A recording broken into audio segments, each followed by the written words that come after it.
Hello friends, स्वागत आहे तुमचं राणी आहे ब्लॉगमध्ये. तर मला तुम्हाला सांगायचं आहे, पुरुषांनीच 2 लग्न का करावीत? 2 करा, 3 करा, महिलांना अधिकार नाहीये आहे ना? आणि मला तुम्हाला असेच एक किस्सा सांगायचा आहे. म्हणजे माझ्या मित्र मित्र परिवारमधल्या जवळच्या त्यांच्या रिलेटिव्ह. तर एक मुलगी जॉब करते, चांगल्या पदावरती जॉब करते. कंपनीमध्ये तिला 35,000 पेमेंट आहे. आणि 35,000 पेमेंट आहे. तिनं पहिलं लग्न केलं, लव्ह मॅरेज केलं तसं एक 2 वर्ष राहिली त्यासोबत. 2 वर्ष राहिली आणि त्याला सोडून दिलं, डिवोर्स घेतला. नंतर दुसरं लग्न केलं त्याच्यासोबत पण 1 वर्षभर राहिली, परत त्याला सोडून दिलं, त्याच्याशीही डिवोर्स घेतला. आणि आता तिसरं लग्न केलंय. किती? तिसरं. आणि तो पण फॉरेनर. मग आता सांगा, महिला पुढे गेलेत का पुरुष पुढे गेलेत? आणि इथं कुठं पहिल्या नवऱ्याने नाही सांभाळलं म्हणून दुसरं लग्न केलं तर लगेच ट्रोल करतात, 2 नवरेवाली, 3 नवरेवाली. अरे, ह्या जगामध्ये चाललंय काय आधी ते तरी बघा. हे झालं एक विषय. याच्यामध्येच दुसरा विषय आहे आता, की हे बघा, मला कसलं खूप जास्ती हे झालं. हे बघा, इथं रॅशेस झाले. हे दिसतेय का तुम्हाला? हे असेच रॅशेस झाले तिकडे. काय खूप खाज येत होती मला ती साडी घातल्यानंतर. आणि असं काही नाही आहे की साडी ती फार जुनी आहे किंवा काय, नवीनच साडी आहे. पण काय झालं काय माहिती, खूप असे हे झाले. हे बघा, इथून असं पूर्ण आणि इकडं पण झालेलं आहे. ती अशी खाज आली म्हणून मी असं हे केलं आणि ते खूप रॅशेस आलेत. आणि अशी आग होती आता त्या रॅशेसची. मोठं सूज झाली आहे बघा ना, स्पष्ट दिसते नाही तर सूज आली. मग काय होतं, कधी कधी होतं त्रास. तर तो विषय झाला. मग एक विषय असा आहे की एका मुलीचं लग्न म्हणजे नाही का, पोलीसमध्ये होता तो. आणि हा किस्सा माझा लहानपणीचा आहे. आणि मला म्हणजे आमच्या इथंच एका मुलीसोबत घडलेलं ते. आणि मला आता तो चांगला आठवतोय आणखीन पण. म्हणजे तर त्या मुलीला पहिल्या नवऱ्यासोबत काहीतरी प्रॉब्लेम झाला म्हणून सोडून दिलेलं होतं. म्हणून तिच्या घरच्यांनी तिचं दुसरं लग्न लावून दिलं. आणि दुसरा नवरा तिचा पोलीसमध्ये होता जॉबला. मग तो तिला, म्हणजे आता ही खेड्याची मुलगी आणि अशिक्षित म्हणजे काही शिकलेली नव्हती. तर सिटीमध्ये दिलं. परत वरतून जॉबवाला नवरा, त्याचं पण काहीतरी झालेलं होतं पहिल्या बायकोचं. मग ही दिलेली. तर हिला काही मुलं वगैरे नसल्यामुळं काहीच प्रॉब्लेम नव्हता. पण त्या व्यक्तीचे कदाचित एक मुलगा आणि मुलगी होती, पण मोठे होते वाटतं ते. तर ते तिथं राहत नव्हते.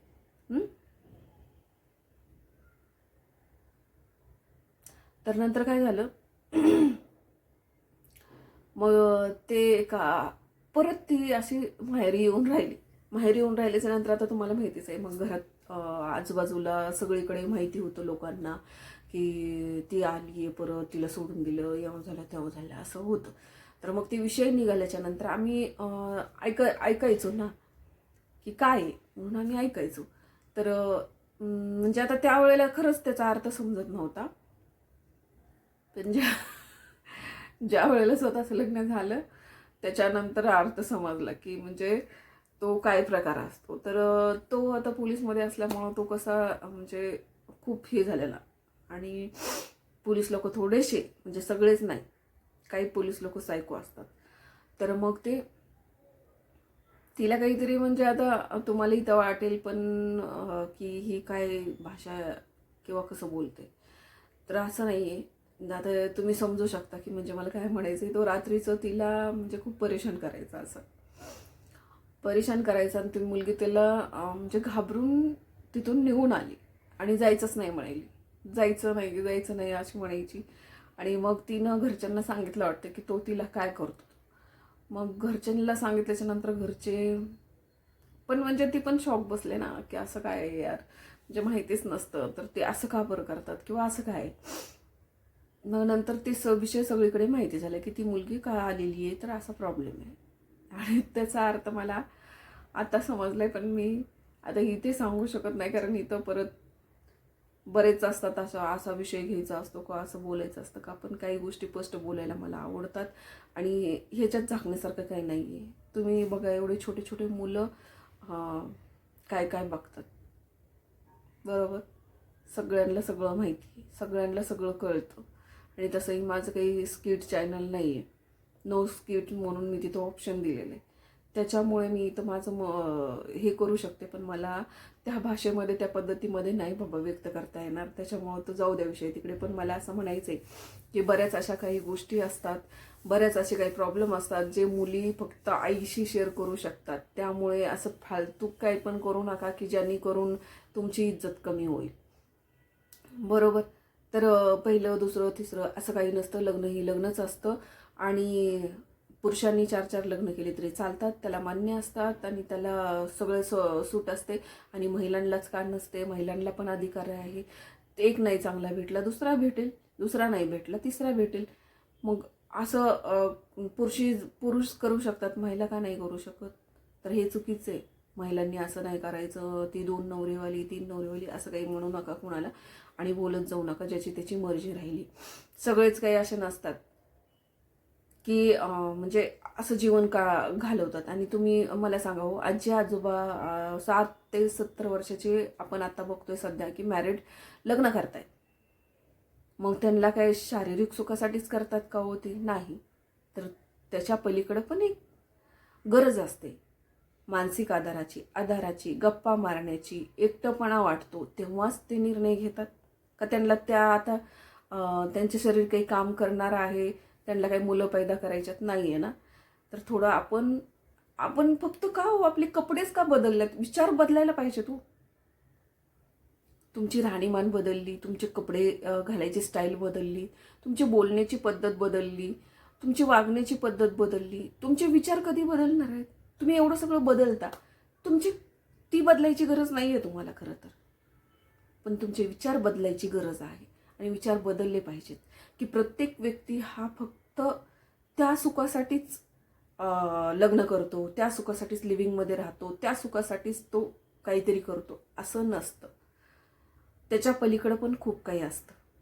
म्हणजेच त्याच्या पलीकडे खूप काही असतं. म्हणजेच मी म्हणजे ॲक्च्युली तुम्हाला सांगते, मी एका आजीला आणि आजोबाला भेटलेली जे एकटे राहतात. मुलं बाहेर अमेरिकेला आहे, मुलं अमेरिकेला आहेत. आणि ॲक्च्युली मी गार्डनमध्ये जेव्हा वॉकला जायची, मी पहिले जिथं राहायची तिथं गार्डन आहे जवळ, मी तिथं वॉकला जायची. तर त्यावेळेला मी त्या आजींला वगैरे, मला अशी सवय आहे. आता मी तुम्हाला इन्स्टाला पण तो फोटो टाकला असता किंवा इकडेही मी तो फोटो टाकला असता की मी काल संक्रांतीच्या वेळेला मंदिरात गेले होते. तर मी माझ्या दुसऱ्या कुणासोबत न फोटो काढता एक आजी होती तिथं आणि ती मला बोलली, तर तिला विचारून मी तिच्यासोबत फोटो काढला. म्हणजे म्हातारी माणसांचं मी म्हणणं ऐकून घेते किंवा मी त्यांना विचारते आणि मी हे करत असते. तर मी गार्डनला गेल्यावर पण जास्त महिला, जेंट्स वगैरे ह्यांना नाही बोलते. पण जे वयस्कर बसलेले असतात ना, आजी किंवा आजोबा, मी त्यांच्याशी जवळ जाऊन बसते, बोलते, त्यांना विचारपूस करते. आणि त्यांच्याकडून मला ते ऐकायला आलं होतं की त्या म्हणजे एकटे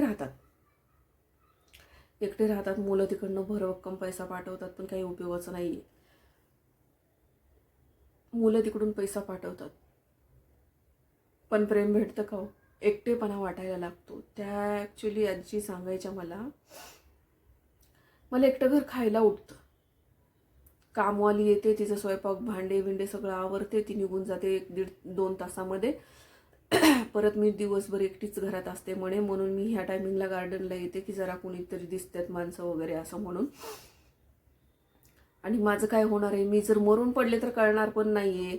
आणि आता आपण तर बरेच ठिकाणी बघतो की मुलं ॲक्च्युली मातीला सुद्धा येत नाहीत, सांगतात शेजाऱ्या पाजाऱ्यांना, नातेवाईकांना, पैसे पाठवतो तुम्ही करून घ्या. तर अशी पण आजी आजोबा बघितलेले आहेत मी, त्यांच्याकडून ऐकलेलं आहे. त्यामुळे फक्त शारीरिक सुखासाठीच लग्न करतात हे चुकीचा गैरसमज काढून टाका. शारीरिक सुखासाठीच लिव्हिंगमध्ये राहतात हा पण गैरसमज काढून टाका. असं नसतं. माणसाला आधार, एकटेपणा कमी करण्यासाठी, आपल्याला बोलणं ऐकून घेण्यासाठी, आपल्याला समजून घेण्यासाठी खूप गरजेचं असतं. कारण ते लोक एकटे कधी राहिलेले नसतात. बघा तुम्ही, आधी फॅमिलीमध्ये राहिलेले असतात, नंतर मुलांसोबत राहिलेले असतात, मुलं मोठे झाले की नंतर ते मित्रमैत्रिणींसोबत राहिलेले असतात. म्हणजे पण ते वृद्ध झाले, वय झालं, ते फिरू शकत नाही, जास्त चलू शकत नाही, जास्त लांब जाऊ शकत नाही, त्यावेळेला मात्र ते एकटे पडतात. का? फॅमिली जवळ नसते. मुलगा सून हे कुठेतरी सेटल झालेले असतात आणि ते घरात एकटे असतात. त्यामुळे त्यांना एकटेपणा खायला उठतो आणि मग ते निर्णय घेतात एकतर लग्न करायचं किंवा कुठल्या तरी वृद्धाश्रमात जायचं. बरोबर? तर मला तुम्हाला हे सांगायचं आहे, जर एखाद्याची फॅमिली जवळ राहू शकत नसेल तर माणसाला एकटेपणा वाटतो आणि त्यावेळेला ते निर्णय घेतात. पण निर्णय घेणं काही त्यांचं कुठलंही वय, प्रेमाला वयाची मर्यादा नसते. बरोबर? नसते. का असावी? प्रेम हे पवित्र प्रेम आहे. हे आत्ताच्या मुलांसारखं नाही आहे. प्रेमाची भाषा, प्रेमाची परिभाषा, प्रेमाची भाषा समजायला अख्खा आयुष्य जाईल. खरं प्रेम समजायला अख्खा आयुष्य जाईल. खरं प्रेम करायला पूर्ण जन्म जाईल. का? तर हे की पहिल्यासारखं नाही. आम्ही पण कुणाला तरी लाईक करायचो, आम्हाला पण कोणीतरी आवडायचं त्या पिरियड्समध्ये. तर त्यावेळेला आम्हाला नुसतं बघितलं ना, दिवसभरात एकदा जरी बघितलं, स्माईल जरी दिली ना, तरी आम्हाला ओके म्हणजे वाटायचं. दिवस गेला. लेटर दिलं, लेटरमधून स्वतःचं शायरी का असं ना, ती शायरी वाचून सुद्धा असं वाटायचं यार काय. म्हणजे असं प्रेम राधाकृष्णाने केल्यासारखं पवित्र प्रेम असायला पाहिजे की शरीराला कुठेही बोट न लावता जो फक्त नजरेने प्रेम करतो आणि मनातून प्रेम करतो ते खरं प्रेम असतं. आणि ते प्रेम सगळ्यांना जमत नाही आणि सगळे समजू शकत पण नाहीये. बरोबर? आत्ताच्या सारखं नाहीये. आज फोन केला, दुसऱ्या दिवशी आय लव्ह यू म्हटलं, चौथ्या दिवशी रूमवरती घेऊन जायचं आणि तिथंच त्यांचं प्रेम संपतं. बरोबर? ह्याला प्रेम म्हणत नाहीये, ह्याला आकर्षण म्हणतात. आणि आता मी नाही सांगू शकत, तुम्ही करणार, मी कशाला बोलू. बरोबर ना? तर मला हे सांगायचंय की प्रेम हे राधाकृष्णासारखं पवित्र प्रेम असावं. आता मी माझ्याविषयीचाच, मी नाही म्हणजे मी नाही घाबरत. मी माझ्या नवऱ्याला माहिती आहे, ही माझ्या नवऱ्याला माहिती आहे की मी कुणाला तरी लाईक करायचे, मी कुणाला तरी लाईक करत होते. लाईक म्हणजे जस्ट कसं सांगू तुम्हाला, लेटर फक्त बघण्यावरून प्रेम झालं, लेटरनी प्रपोज झालं, लेटरनीच रिप्लाय झाला आणि चॉकलेटनी एंडिंग झालं. तुम्ही म्हणाल कसं? ॲक्च्युली हे बघा, म्हणजे होतं तर वर्षामध्ये आम्ही किती लेटर दिले असतील विचार करून सांगा. मी तर स्वतःच सांगते, वर्षामध्ये फक्त 3 वेळा लेटर देणं झालं आमचं. वर्षामध्ये 3 वेळा लेटर देऊन झालं आणि चौथ्या वेळेला चॉकलेट, कुठली चॉकलेट होती ती, डेअरी मिल्क तर नव्हतंच, पार्लेजी, ते छोटे चॉकलेट पार्लेचे, ते चॉकलेट आणले होते. तुला चॉकलेट द्यायचे, जरा बाहेर ये. जस्ट ते चॉकलेट घेण्यासाठी म्हणून मी बाहेर गेले. आणि ॲक्च्युली गेले म्हणजे कुठे, असं काय म्हणजे खूप कुठंतरी रूम बीम असलं काही नव्हतं. आम्हाला काही कळत बी नव्हतं. माझं लग्न झाल्यावर सुद्धा मला काही कळत नव्हतं काय असतं ते. नवरा बायकोचं नातं म्हणजे काय असतं हे मला माहिती नव्हतं.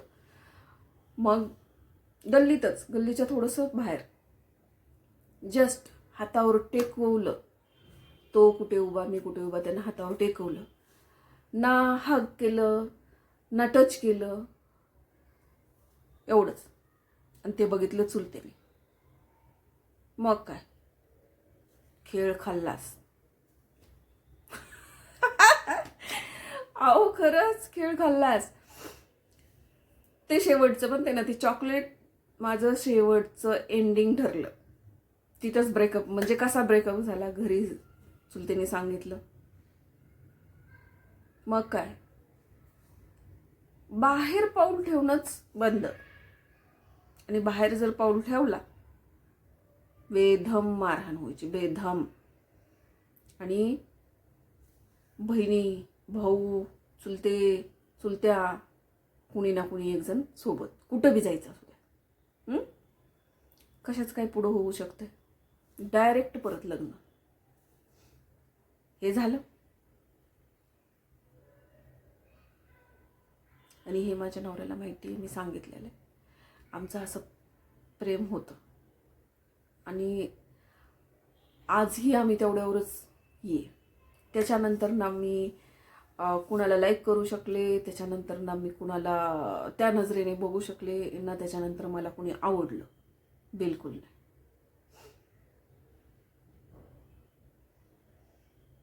तर असं असतं प्रेम. प्रेम करा, पण फालतू प्रेम करू नका. आयुष्यभराचं. आणि खऱ्या व्यक्तीवरती प्रेम करा. आता ते आठवले मला. आता विचार करा, मी 38-39ची आहे. तो माझ्यापेक्षा मोठा होता, 40-42चा असेल. तो त्याच्या लाईफमध्ये खुश आहे, मी माझ्या लाईफमध्ये दुःखी आहे. असो, पण आमचं त्यानंतर, मी तुम्हाला खरंच सांगते फ्रेंड्स, त्यानंतर आमचं कधीही समोरासमोर आम्ही आलेलं नाही आहेत आणि बोललेलं किंवा भेटलेले नाही आहेत. कधीच नाही, कधीच नाही. तो शेवट मला तर आता आठवत पण नाही आहे की त्याचा फेस एक्झॅक्टली दिसत कसा होता. आणि राहिला विषय माझं लग्न झाल्यानंतर, तर नवरा बायको काय असतं हे मला माहिती नव्हतं. आणि ॲक्च्युली खरंच मला माहिती नव्हतं. मी 16वा झाल्याच्या नंतर, म्हणजे 16वा तर झालंच नाही, म्हणजे मला नंतर कळलं ते झालं नाही. आणि काय झाल्यावर झालेला असतो. मग 16व्याची पूजा वगैरे झाल्याच्या नंतर दुसऱ्या दिवशी लगेच माहेरी जायचं असतं. तर लगेच आमच्या घरातून होतं, आता हिला घेऊन गेले की वापस यायचं नाही का. तर रात्रभर तो बेडवर आला की मी खाली आणि तो खाली आला की मी बेडवर. हा कार्यक्रम चालू राहायचा रात्री. आणि तो झाला तसा. आणि दुसऱ्या दिवशी तर लगेच जायचं होतं. आणि मला भीतीच वाटायची, तू का जवळ येतोय. मला कळत नव्हतं, ॲक्च्युली खरंच कळत नव्हतं की काय असते. मग तसं केल्यामुळं तो नंतर रागवून झोपून गेला आणि मी पण बेडच्या खाली झोपून घेतलं. ते झालं. दुसऱ्या दिवशी माझा भाऊ घ्यायला आल्याच्यानंतर डायरेक्टली सांगितलं त्यानं की हिला आता घेऊन गेला की परत येऊ नको. तो लागला वेड्यासारखं बघायला, एक्झॅक्टली काय झाले सांगा तरी, की काय झाले, तिने काय असे चूक केली. तो म्हणे काय नाही, तू घेऊन येऊ नको तिला. मग आता त्यानं घरी नेल्याच्या नंतर तिला सांगितलं की तिचा नवरा असा म्हटलं की तिला घेऊन येऊ नको. ती म्हणे आय हिनं काय केलं असं. मग मला घरचे पण विचारायला लागले, चुलत्या वगैरे सगळ्या विचारायच्या काय झाले. आता मलाच माहीत नव्हतं काय झाले. तर मग त्यांनी फोन केला आणि फोन लावून त्याच्याशी बोलले की नेमकं काय झाले, तुम्ही कशासाठी म्हणताय, आम्हाला कारण तर समजेल का सांग. तो म्हणे काय कामाची आहे ती माझ्या. तिनं मला हातच नाही लावू दिला. ती रात्रभर बेडच्या खाली जाऊन झोपायची, तिच्याजवळ गेलं की वर येऊन झोपायची, मी वर आली की ती खाली जाऊन झोपायची. असं असं केले. तुम्हाला वाटेल आता ही काय सांगते इथं, पण फ्रेंड्स जे आहे ही सांगते. मग नंतर मला तुम्हाला सांगण्याचं की तुम्हाला असं की काही अशा पण असतात तर खरंच अशा असतात, बाकी तुमची मर्जी, पण असं माझ्यासोबत झालेलं आहे. मग माझी त्या चुलतीनं दुसऱ्या मोठ्या चुलतीला सांगितलं की हिनं असं केले. मग ती म्हणे तुला माहिती आहे का नवरा बायको काय असतात? म्हटलं काय असतात? नाही माहिती. म्हटलं हो. आणि जरी माहिती असलं तरी म्हणलं काही नाही, नवरा बायको म्हणजे नवरा बायकोच म्हणून असतात. आणि हे म्हणे नवरा बायको काय करतात? म्हटलं काय करत नाही. काय करत असतात? म्हटलं झोपतात, काम बिम करतात, खातात, स्वयंपाक बिपाक इकडं तिकडं असं सांगितलं. मग येड्या भोकाचंच आहे. माझी चुलती अशीच बोलती, ती डायरेक्टली म्हटली येड्या भोकाचं आहे. आणि मग म्हटले तुला अक्कल आहे का? म्हटलं काय झालं? जनावरा तुला आणून सोडू नको म्हणते, त्यानं जर सोडून दिलं तर तुझं काय होईल, असं होईल तसं होईल, एवढं चांगलं आहे आणि एवढं सगळं घरी आहे त्याच्या, मग ती दुसरी बायको करल, मग तुझं कसं व्हायचं? म्हटलं मग काय करू मी? तर ती म्हणे तो तुझ्याजवळ झोपला की झोपू द्यायचं त्याला, तू का बरं तिथून उठून जाती? म्हटलं का मग ती का माझ्याजवळ झोपतो? खरंच फ्रेंड्स, म्हणलं ती का मग माझ्याजवळ झोपतो? आणि झोपतं म्हटलं गप्प झोपत नाही, हात लावतो मला. वे तसंच असते, तसं नाही करायचं, तू तसं केलं तर ती तुला खरंच सोडून देईल. म्हटलं मग काय करायचं? तर ती म्हणली काय नाही, त्यानं तुला हात लावलं की लावू द्यायचं, त्यानं काय करू ते करू द्यायचं. ओ एम जी, मला इतका शॉक, म्हणजे त्यावेळेला खरंच मला ते कळलं बी नाही आणि वाटलं बी नाही. मग नंतर तरी पण आठवडाभर ठेवून घेतलं. आठवडाभर माझ्या तीच कान पाकवायचे, त्या सारखं मला हे सांगायचं असं असतं तसं असतं तसं असतं. आणि स्पष्ट काही बोलत नाहीत. तुम्हाला माहिती आहे पहिलेचे लोक स्पष्ट असं काही सांगत नाहीत, बोलत नाहीत. आणि ॲक्च्युली आमच्या घरामध्ये एवढे जरी फॅमिली असली तरी माझे घरातले स्वतःचे माझे आई वडील सुद्धा आमच्या समोर कधी म्हणजे असं हात सुद्धा धरला नाही कधी. तर बाकीचं तर विषयच सोडा. त्यामुळे आम्हाला कुठल्याही गोष्टीचं, मला तरी वैयक्तिक स्वतःला असं नवरा बायकोचं नातं म्हणजे काय असतं हे अजिबात मला माहिती नव्हतं. फिजिकली अजिबात नव्हतं, लग्न झाल्यावर सुद्धा. आणि मग लग्न झाल्याच्या नंतर आठवडाभर त्यांनी तेच पकवलं आणि आठवड्याच्या नंतर परत समजून सांगून पाठवलं होतं. आणि मग नंतर काय कसं असतं, परत नंतर माहिती झाल्याच्या नंतर झालं. पण तोच प्रकार माझ्या दुसऱ्या एका बहिणीसोबत पण झाला होता. तर त्यावेळेला मात्र घरच्यांनी कोणी न समजवता मी स्वतः समजवलं होतं, कारण मला स्वतःला ते मी स्वतः ते भोगलं होतं. ती पण तीच प्रकार करायची आणि तिच्या नवऱ्यानं पण, म्हणजे तिला तर 6 महिने ठेवलं होतं. हो, पण तिचं रिझन असं होतं की तिला तो आवडत नाहीये. तिनं स्पष्ट सांगितलं होतं की मला तो आवडत नाहीये. परंतु तरी पण तो एवढ्या चांगल्या पोस्टला जॉबला होता, पहिला मुद्दा. आणि ती दिसायला स्मार्ट असल्यामुळे तो दिसायला स्मार्ट नव्हता. तो तिच्यावरती एवढं प्रेम करत होता की म्हणजे ती तिच्यासाठी काही करू शकत होता. आणि ती म्हणजे आम्ही बघितलेलं होतं. त्याच्या वडिलांनी 1.5 लाख रुपये हुंडा मागितला होता आणि इकडच्या लोकांनी काहीच द्यायला मनाई केली, म्हणजे काहीच देणार नाही असं मनाई केली होती. तर त्यानं ॲक्च्युली म्हणजे नाही का फक्त 50,000 हुंडा घेऊन तिला हे केलं होतं. त्याच्या वडिलाचं म्हणणं होतं की आम्ही एवढं शिकवलंय, नोकरी लावली, एवढं असं केलंय तसं केलंय, खर्च झालाय, असं पहिलंच होतं खर्च झालेला काढायचे हुंड्यामध्ये. तर ते करण्याचा प्रयत्न करत होता. पण त्या मुलाला ती आवडलेली होती, त्यामुळं त्या मुलाने काही करून हिला सोडायचं नाही, म्हणजे बायकोच बनवून घ्यायचं म्हणून त्यानं ते 1.5 लाखावरून डायरेक्ट 50,000वरती तिला लग्न करून घेतलं होतं. जर मी ती परिस्थिती बघितलेली होती, मला माहिती होतं की तो तिला लाईक करतोय आणि तोच तिला खुश ठेवून आणि चांगलं हे करेल.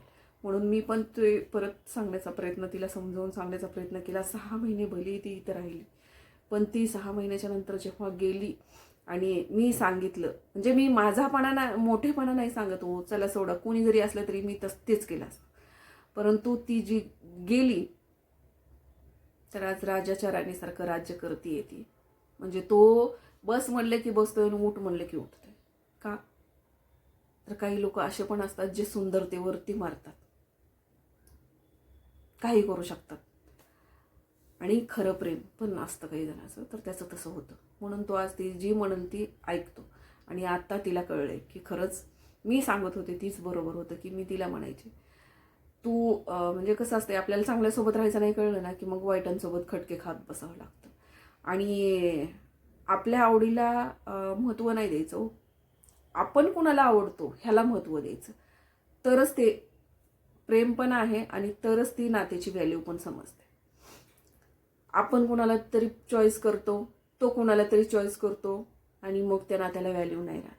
त्यामुळं आपण कुणाला पसंत करतो यापेक्षा आपल्याला कुणी म्हणजे नाही का पसंत करते ह्याला जास्त महत्त्व द्या. बघा तुम्ही खरंच असं होतं. आणि चला, व्हिडिओ आवडला तर नक्कीच लाईक आणि सबस्क्राईब करायला विसरू नका. ह्याच्यात मी माझं थोडं घातलेलं आहे, बाकी सगळा मिक्सिंग व्हिडिओ आहे.